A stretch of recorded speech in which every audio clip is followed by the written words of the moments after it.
Hi again then guys, and welcome to episode 18 of Global Contenders, the review series for Gran Turismo's touring car lineup. And in this particular pick we're featuring one of the newer touring cars to be debuted on the game, a fictional touring car, and the vehicle is of course based on a Mitsubishi Evo. In particular the Mitsubishi Evo 9, and this particular vehicle is quite a useful touring car for more reasons than just the obvious ones. Now, it's an Evo to begin with, and the Evo is of course a great performance car. Even in road going form, it's a strong track vehicle. So a touring car, as you'd expect, takes that even further. Now, as far as raw spec, in some ways this car may surprise you by the fact that it's actually not superior to the road-going Evos in certain ways, such as the power. Now, the engine is a 2-litre turbo, of course, and the fully tuned power is the same as many of the road-going Evos, 578 horsepower. As far as torque, you're looking at 490 foot-pounds, which is pretty healthy, to say the least, for a 2-litre engine, and it weighs in at 1,080 kilos. Which is pretty good for an all-wheel drive vehicle. As far as horsepower per tonne, it puts out 535, and the fully tuned PP is actually quite reasonable. Again, very similar to the road-going Evos, 569 PP. Now, the question is, considering that this car costs, as it does, 115 grand, is it really that much better than the road version? If it has similar power, similar PP, etc., is it that much better, or is it just the same car with some stickers? Because that could very easily be the case. Well, thankfully, it's more than that.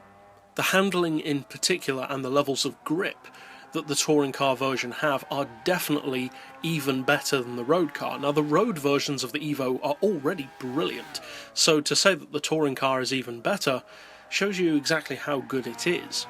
Now, as far as overall performance, it depends on the circumstance as to which one will be superior, because the road-going Evos can beat this version around certain tracks, namely tracks that allow for more top speed, because of course the touring car is, as most touring cars are, much more focused on drivability and handling rather than pure straight-line performance. Now, the road-going Evo also has good handling, but it can't match the cornering speed of the touring car under most situations. As far as top-end performance though, the downforce in particular on the touring car version really does hinder it. It makes the top speed significantly slower than the road car, so on a track which allows for higher top speed, it will obviously lose to the road version. But how does it compare to other touring cars? Because of course the road-going version of a race car is actually quite often a good rival for it.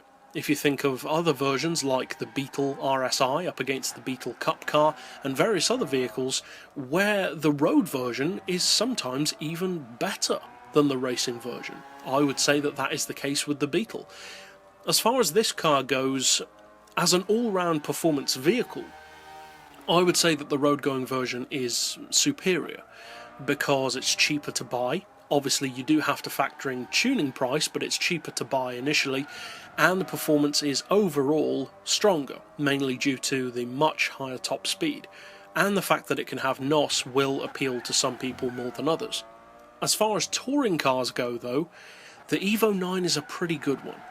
Now, I don't think many people, if any, would expect this Evo to be a top-level touring car. It's just not. It is, however, a good one. It can take on most, if not all, of the other fictional touring cars under the right circumstances. Even against some of the far more powerful ones like the GTRs, this car can actually fare pretty well. If you take it on a track where you can really use all of the best points about this car, then it will actually be a surprisingly competitive vehicle. Tracks, for instance, such as Ascari.